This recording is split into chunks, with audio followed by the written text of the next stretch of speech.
Thank you, Madam Speaker. I'm very pleased, very honoured to associate myself with all of these fine speeches today, remembering my good friend and constituent, Gough Whitlam. Madam Speaker, Gough Whitlam was always at pains to remind me that he was my constituent, addressing me generally loudly and at a distance as my member, just to make it quite clear that I had certain obligations to him. We are here to also extend our condolences to Tony and Nick, and Stephen and Catherine and their families. It's a time of great sadness for the Whitlam family and for Gough's friends, but it should also be a time of joy. Gough lived to a great age, and he had a great life. He was a big man with a big vision for a big country. He was an optimist. He was funny. He was witty. He always said, "Don't say I'm funny, say I'm witty." Well, he was witty and funny. And in all of that respect, we should celebrate that life. Now, we know Gough Whitlam's government was not, let's just say, unmarked by error. It was a controversial time, and I'll say a little bit about the influence of that on the Labor Party in a moment. But we have to remember that the economic arguments of those days have largely receded into history. I mean, the truth is that nobody on our side or the Labor side would agree with Gough Whitlam's economic agenda. We wouldn't agree with Billy McMahon's economic agenda. Life has moved on. But what is remembered is the myth of Gough, or as Gough would say, the mythos of Gough. What is that thread, that narrative that emerges from history out of the humdrum daily grind of political argument? What is it? And what it is, Madam Speaker, is an enormous optimism. And all of us admire that. Whether we voted for him in the 70s or our parents voted for him, or whether we approved of what John Kerr did or not, all of that recedes. What people remember of Gough Whitlam is a bigness, a generosity, an enormous optimism and ambition for Australia. And that is something we can all subscribe to. He was, as many speakers have said, a great parliamentarian. And he loved this place, well, not this chamber so much as the one he served in. He loved this parliament. But he was also an active citizen. He didn't just make his political contribution while he was a member of parliament, but he continued to make a contribution to Australian politics and public affairs and cultural debate throughout his entire life. And he left the office of Prime Minister nearly 40 years ago. And yet he has been an active voice in the Australian public debate ever since. He was, as the member for Watson recalled and the member for Sydney recalled, very active in the Republican movement, in the campaign for Australia to have one of its own as its head of state. And I remember recruiting Malcolm Fraser and Gough Whitlam to come onto the same platform and speak in favour of the yes vote in the referendum. And I thought I would share with honourable members my recollection from my account of that time. And I rang Gough on the 8th of July in 1999, and I noted here, I said, "I spoke to Gough Whitlam today," or rather he spoke to me, for about 40 minutes. He's happy to speak for a yes vote and with Malcolm Fraser. And this is what Gough said. "Malcolm, I'm tired of these professors, no, associate professors, of constitutional law theorising about constitutional crises. I know about constitutional crises." Interestingly, one of the features of the Republican model in that, as some members may recall, in that referendum campaign, was that while the President would be appointed by a joint sitting of both Houses of Parliament and a bipartisan vote, the President could be removed by the Prime Minister. But the President could not be replaced by the Prime Minister. The senior state governor would fill that place, and then there'd have to be a bipartisan appointment of a new President. And both Whitlam and Fraser were of the view that if that arrangement had been in place in 1975, Kerr would not have sacked Whitlam, because both of them were of the view, Malcolm Fraser especially of that view, and perhaps with more insight, that the reason Kerr had sacked Whitlam was to preempt Whitlam sacking him. An interesting footnote to that history. Gough was remarkably generous to everyone he dealt with. As the Prime Minister said, he was a very hard man to disagree with and almost an impossible man to dislike. He is full of arcane knowledge.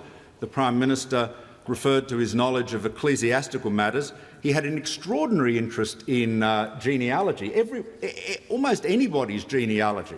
If he learnt one thing about your family, a third cousin or an aunt or a great aunt, he would remember it and then remind you of it. He was very, very well informed about this, and I saw this in action when I called him as a witness in the Spycatcher trial in 1986 to give evidence on behalf of my client Peter Wright, and I was hoping that Gough would be indignant about the evidence that we'd produced that the British Security Service, MI5, had been, without any legal authority whatsoever at all, had been bugging all sorts of people in Britain, including Patricia Hewitt, who had been then the Secretary of the Council of Civil Liberties, and at that time was Neil Kinnock's private secretary, and she, of course, went on to become a cabinet minister and so forth. And so I tendered some evidence about this, and Gough immediately lit on Patricia Hewitt's name, and he said, I know this one, Mr Kinnock's private secretary. I've known her all her life. I went to school with her mother. I've known her mother since I went to school with her in 1930. I've known her father since they were married in 1941. I've known her and her sisters and her brother her whole life. And he went on, and so I said, well, do you regard her as a person likely to be plotting the violent overthrow of the British government? Gough said, no, I've never felt myself at risk in her company. There's been a lot of discussion about Gough's regard for the great beyond, and Gough's relationship with, Gough is resolving his relationship with God as we speak, no doubt. But one of the he was always very entertaining about those issues of the divine. I remember 25 years ago I was in business with his son Nicholas, and Nicholas and Judy brought Gough and Margaret up to visit us at the farm in the Hunter Valley I'd inherited from my father some years before. And unfortunately a fog had descended on this particular part of the country, and you couldn't see anything. It was just white everywhere you looked, just living in a white cloud. And I said to Gough, I'm really sorry, it's a nice view here, but sorry you can't see any of it. And he said, oh, don't be concerned. He said, I'm completely at home. It's just like Olympus. Let me say, Madam Speaker, there are some things that we recognise that all Prime Ministers capture the attention of the Australian people. Not all Prime Ministers capture their imagination, and even fewer capture their imagination and retain it for so long. Gough Whitlam was able to do that because of his presence, his eloquence, but above all because of that generosity of vision I spoke about earlier. He was an enhancer, an enlarger. He wasn't a mean or negative politician in the way, for example, that another great Labor leader who also lived to a similar age, Jack Lang was. Jack Lang was a great hater. Gough Whitlam has a great example to us. He obviously never forgave John Kerr, but look at the way he was able to be reconciled with Malcolm Fraser. That is a great example to all of us. And I say, Madam Speaker, we can learn from Gough Whitlam about the importance of optimism and the importance of having a big vision for our country. It's important, obviously, to execute that vision with competence, might add. But nonetheless, think about the way he did not allow hatred to eat away at him. The reality is that hatred, as we know, destroys and corrodes the hater much more than it hurts the hated.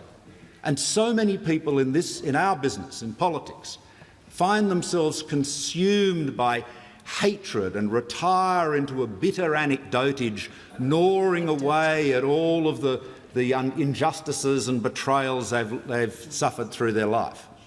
Whitlam was able to rise above that, and his cooperation and work with Malcolm Fraser on many causes, not just the Republic. I recall at one point, and I was on the opposite side of that debate, they were busily campaigning to stop a group I was part of to acquire Fairfax. So they had many unity tickets on different matters, but they were nonetheless. It's a great example for all of us not to be consumed by hatred. Gough will never be forgotten. He will be given credit, I imagine, for many things that were equally or perhaps even entirely the achievements of others. He was I heard earlier in the debate that Gough Whitlam had ended the White Australia policy. I could just hear Harold Holt turning in his watery grave to hear that. But nonetheless, he was there at a tipping point, a fulcrum point in our history, and he was able to embody and personify a time of change. And by capturing our imagination with such optimism, he will always be a symbol of the greatness, the importance, the value of public life. Example to all of us. And we can leave the political agenda to one side, we can leave the debate about his measures to one side, and just remember that big, generous, witty, warm man, that giant, and above all, Madam Speaker, we must remember that nearly 70 years of marriage, that extraordinary love affair. Extraordinary love affair. And if Gough is in Olympus, I have no doubt that he's there with Margaret. And I think that in some respects, one of the things we can be happiest about today is the fact that that old couple are no longer apart.